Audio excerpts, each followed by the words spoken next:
This is going to be a long one, so if you don't want to stick around and watch however long this is going to be, links will be in the description. You can listen to it on a podcast or wherever you listen to your podcast. Links in the description. But if you're on YouTube, subscribe, like, all that good stuff. Let's just get into this. Let's just get into this mess because I didn't even have the energy last night to, show my face or anything like that. Or at least just to, take time into making this video. I still really don't, but here we are. I gotta do it. I have to just get it over with at this point. Just stop.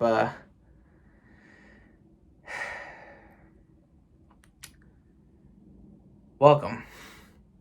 The Eagles are 3-7-1, third place after losing to the Seattle Seahawks, essentially 23-9.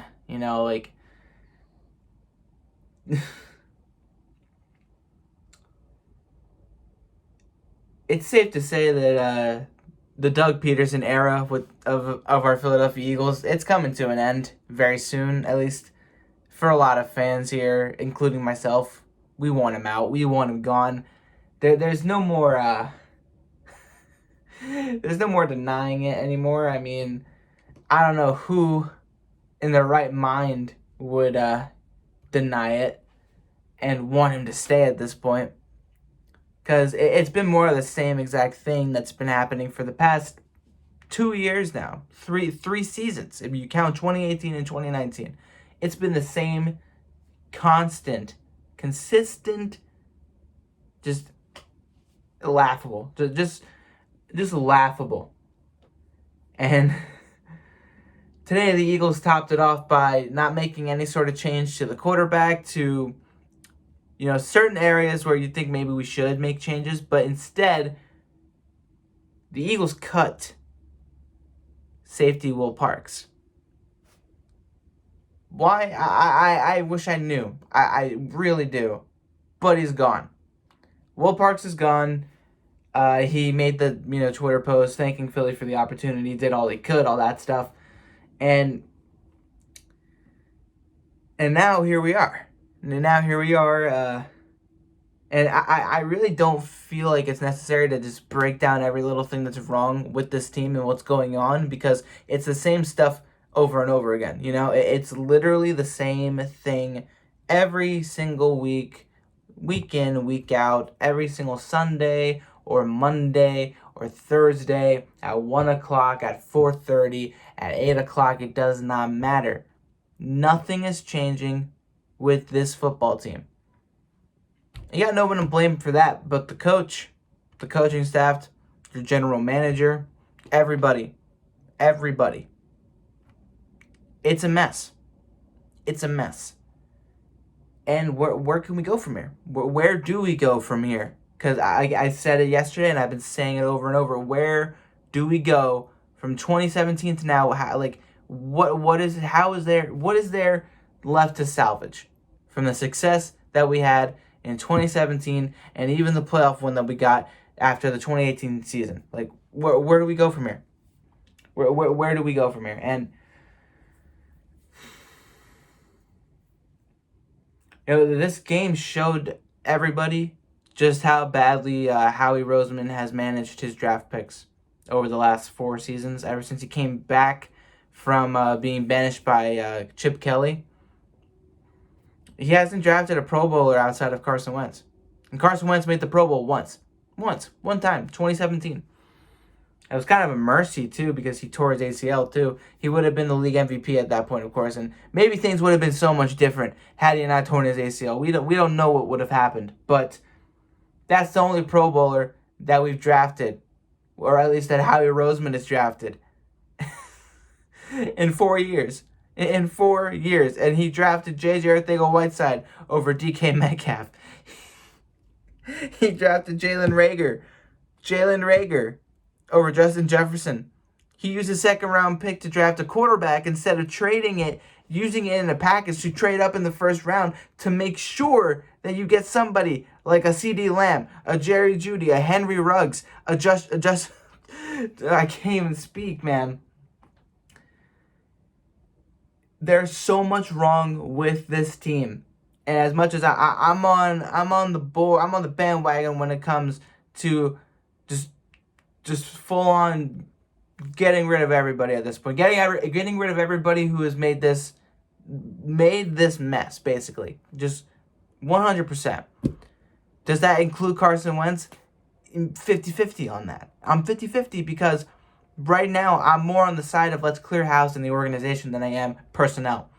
Like, of course, there are people that we have to get rid of on the team, like, Jason Peters, Alshon Jeffrey, but the coaching staff, general manager, scouting, whatever is going on within the organization when it comes to drafting, trading, signing free agents, contract negotiations, you name it, any sort of transaction, they need to be reevaluated and they need to go. Head coach, I won't go as far to say defensive coordinator. I won't. Despite what happened yesterday, but despite the normally silent Jim Schwartz just having the audacity to go up to DK and say, "You're not Calvin Johnson yet. You're not there yet," and walk away like, "Oh yeah, nothing's gonna happen. I showed him. Now let's watch Darius Slay struggle and not help him." That is, I can't truly say that I want him fired because of that. Because again, this comes down to personnel as much as it does just Jim Schwartz being Jim Schwartz. Yes, he should have given help to Darius Slay. Safety help was definitely a necessity that he didn't give to Darius Slay. I understand that. But look at our defense right now. Look at it. Linebackers are non-existent. Our pass rush is it's fine. Our front four is fine, but they're aging. Our corners outside of Darius Slay, Avonte Maddox, Jalen Mills, Jalen Mills, to his defense, had a really good game yesterday. Rodney McLeod hasn't been too much of a factor, hasn't been bad or anything. He just hasn't made plays that I can really look at and say, yeah, you've done your job. I haven't seen any of that. But I can't say that that's Jim Schwartz's fault. I really can't. I really can't because we saw it in the Super Bowl. Everybody saw it. Our defense wasn't that great to begin with back in 2017. We just won a shootout against Tom Brady. That's it.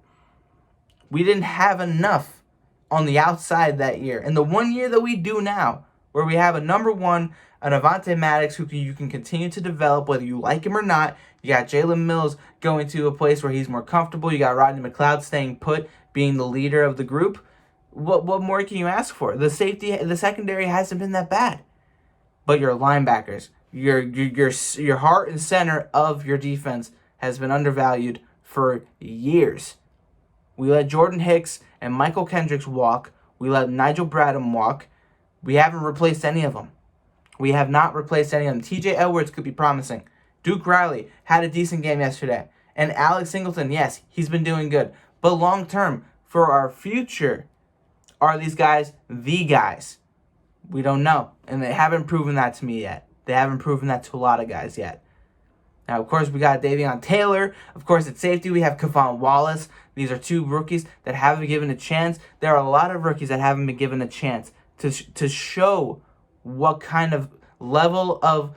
They haven't been able to show what they can do. We know that. We understand that. But still, this comes down to Howie Roseman. The main villain here at this point.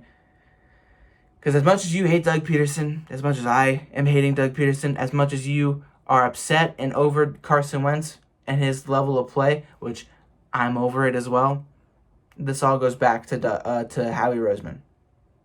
And is completely incapable of making a decent accusation. Like, Darius Slay was one thing. That was a trade. He wanted to get traded. We just got him. Great. Whoop-de-doo. But outside of that, your draft picks have been garbage. What do your coaches have to work with? Not a lot. Our wide receivers went up against the worst pass defense yesterday. The worst. Historically worst. Above all, top 10 worst against the pass. The Seattle Seahawks. 32nd in passing yards and total yards per game allowed going into this game. We had a total of 250 yards on them. Carson threw for 225. You could take away like a good like 70 because of the last quarter of just nothing but garbage points, garbage time, pad your stats. Our wide receivers could not get separated from these corners. We let and I'm not gonna hate on him because he is a good talent, but Jamal Adams, as a coach, Doug Peterson, you got to understand what they're planning to do with Jamal Adams. He's a blitzer more than he is a defensive back. He is going to play as a linebacker more than he's going to play as a safety, and he was blitzing the hell out of you, and you did not know how to help your quarterback who can't make changes to a freaking offense. He can't read a defense to save his life. You couldn't do anything to slow down that pass rush, to help him out. He's already struggling enough, and your wide receivers are dropping passes. They're not getting any separation. Your quarterback is inaccurate, inconsistent. Why can't you help him out? Seth Joyner said it perfectly last night on postgame that Doug Peterson is coaching like he wants to get fired. And of course, this is all being said the same week where he said that he wouldn't be unhappy if he got fired at the end of the season. What do you think is happening here? Like, genuinely, what do you think is happening here as a fan? I'm asking you. Like, let me know in the comments. Please, let me know what you think is happening here. Because I don't know about you, I'm seeing a full-on self-destruct. I'm seeing a full-on, I'm going to deal with this because they're putting me in this, they're putting me in this situation, putting me on the spot like this. I don't want to be in this situation. We shouldn't be in this situation. But they want me to be in it. I'm gonna make them pay for it. And if I get fired along the way, so be it. I think that's Doug Peterson's mentality right now. Because I see nothing of 2017 from this guy. I haven't seen it for the past 2 years. So whether or not Howie Roseman is really just not helping, and nobody's helping out Doug Peterson at all, he's not helping himself. Not at all. Not by a long shot.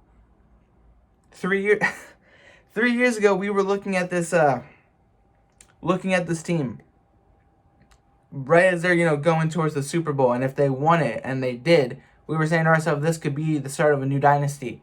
You got Doug Peterson at head coach, and you got your young quarterback Carson Wentz, the superstar that he is. Once he gets better, we'll see how we can bounce back from this, see if we can get right back to where we were in 2017, in February of 2018. Nope. We were wrong to think that. We were wrong to believe it. And here we are now. I don't plan on making this too long because I really, as much as I could break down everything else, even more so than I already have, I have no desire to at this point.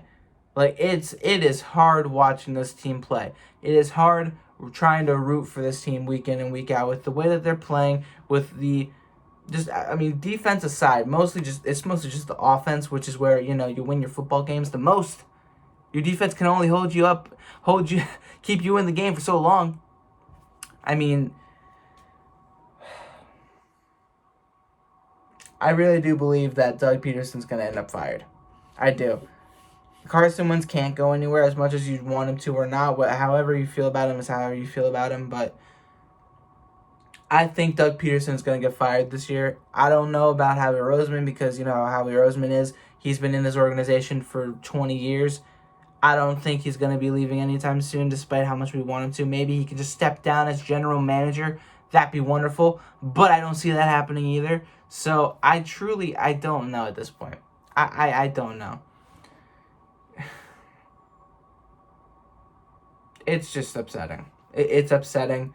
And I'm just over it. I'm over it because we know how the rest of the season is going to go. I think majority of you out there watching and, complaining along with me and everybody else can all agree that you know very well where the rest of the season is going to go. With the rest of the schedule, we have to travel to Green Bay for a 4:25 matchup on Sunday.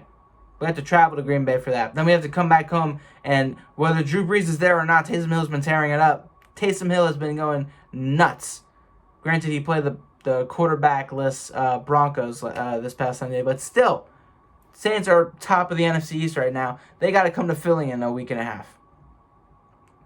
And then you got the Arizona Cardinals on the road. And they got Dallas on the road. You know they're itching to get some payback on us. Doesn't matter how bad their record is, and it doesn't matter how they feel right now because they are in a very similar situation. But guess what? It's a divisional rival, and they hate us just as much as we hate them. And I don't see this Eagles team going into Dallas and beating them. I really don't. I don't think that they're planning on doing that. I think they're planning on taking an ass whooping in Dallas because they'll have Andy Dalton, and I don't know how our offense is going to do against that defense. We already played the Cowboys once, and we did nothing against them offensively. Most of our points came off of defensive turnovers and stuff. Carson Wentz threw 2 picks and 2 fumbles against Dallas. And then you got Washington. Washington, who was there from the very beginning. They're the team that made us watch as our team started out fast for once. For the one and only time this year, started out fast, but then guess what happened after that? Stalled out, and we saw who the real Philadelphia Eagles of 2020 were going to be. Trash. That's what they are. You know, I honestly, I plan to go through, like, articles written by people talking about, you know, personnel issues, head coach, quarterback issues, all that stuff. I'm not gonna do. No, I'm not. I'm not even gonna do it. You know why I'm not gonna do it? Because it is a cycle. Right now, it's a never-ending cycle until the season ends. It's going to keep going for the rest of the year until we get to the new year, and I think we can all agree we want to get to 2021 very, very quickly. These next 29 days. They need to go. We got to get to Christmas and New Year's, and that's it. And my only Christmas wish this year is to get a freaking PlayStation 5. I didn't think I'd be asking for the Eagles to actually look like a team, you know, that wants to play football, that wants to win, that wants to represent Philadelphia for what it is and represent the sports fans that so many of them just want to see them succeed. But no, I have to wish for that. And I have to sit down every single weekend and watch this team that I know they're not going to play good, but have some sort of hope, some sort of optimism. You know me, I've always been an optimistic Eagles fan, but it's been a slow, just, I've been covering the Eagles. I've been making videos here. I haven't been on here as long as other guys around here like UDP or Cop Pizzle or any of the other guys that you may watch around the league and within this fan base here in Philly. But I've been doing this for 5 years. It's a pretty long time. You've watched me growing from a teenager to where I am now as a young adult. You've watched me like cry over the Eagles in 2015. See a lot of good in 2016. You saw me predict the Super Bowl win in 2017, and you saw so much good in 2017. And then you saw me trying to cling to optimism, cling on to whatever hope that there could possibly be in 2018 and in 2019. This year I crapped out very quickly. And there were those instances in 2018 and 2019 where I gave up, where I flat out just threw in the towel momentarily. The Saints game where we lost 48-7.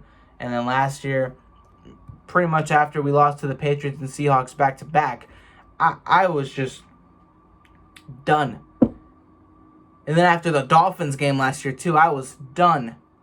But now here we are in potentially the worst division of all time in the National Football League.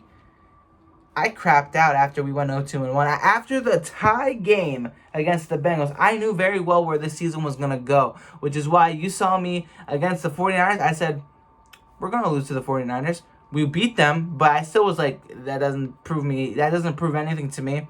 Because guess what? After that, we lost a couple more games. Then we won 2 straight, only to lose 3 straight now.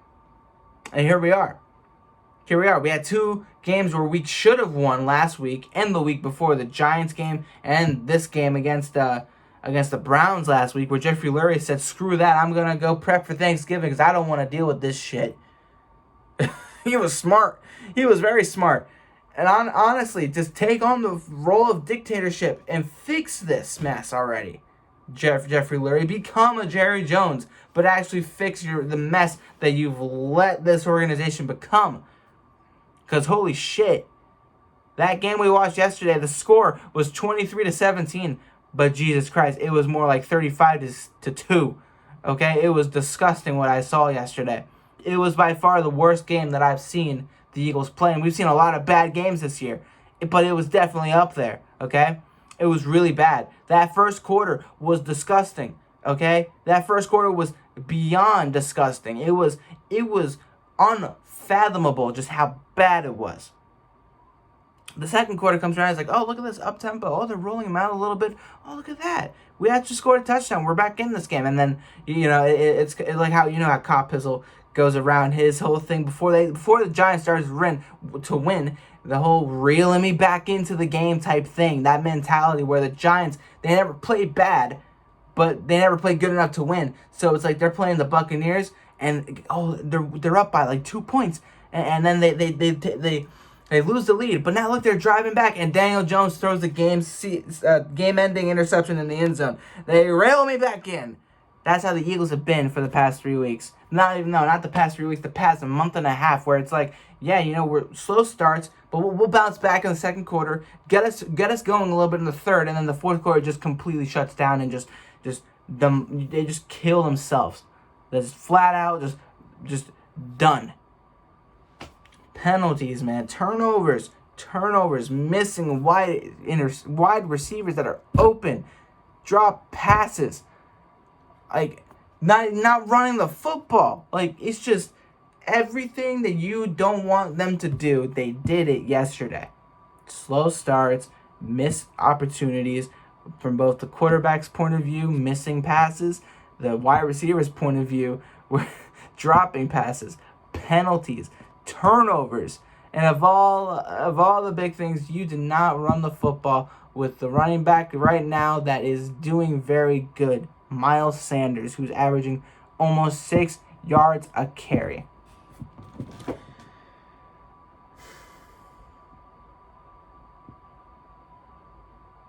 I got nothing else at this point. I got nothing else left to give. I really don't.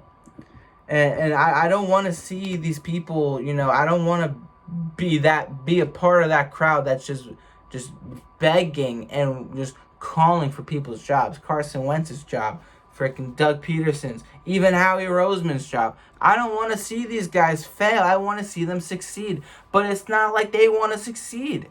It really isn't. It's not like Howie Roseman doesn't want to get the best of the best to help this team. It's not like Carson Wentz wants to develop properly and learn how to be a better quarterback. And it's not like Doug Peterson wants to be that person that teaches Carson to be a better quarterback or to lead this team to victory. It makes no sense how awful everybody is being from top to bottom. And that's why I look at Jim Schwartz in that defense and I say they still have fire. No matter what, this defense still shows that they want to win. And that's why I look at Jim Schwartz and I'm like, that's despite how much of an idiot he may be with some things he does and some things he doesn't do. That defense, that group of people that he is leading out there to go up against the opposing offense, they are doing everything in their power to keep the other offense at bay and give our offense chances. But our offense just does not want to do anything.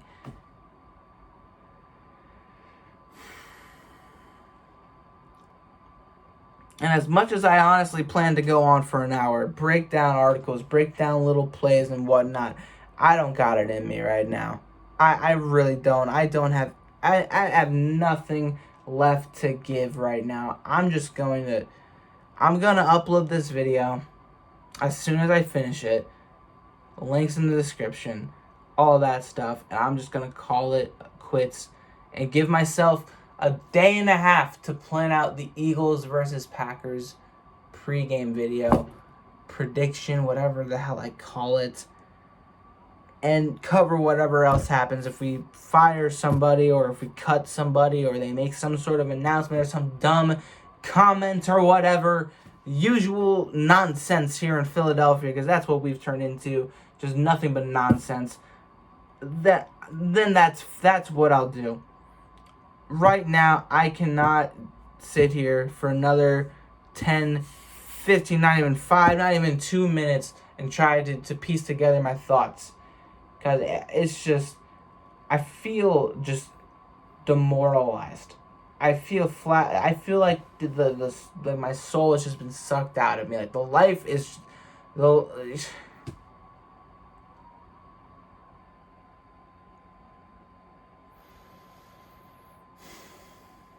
I appreciate you, the few of you that watch this video.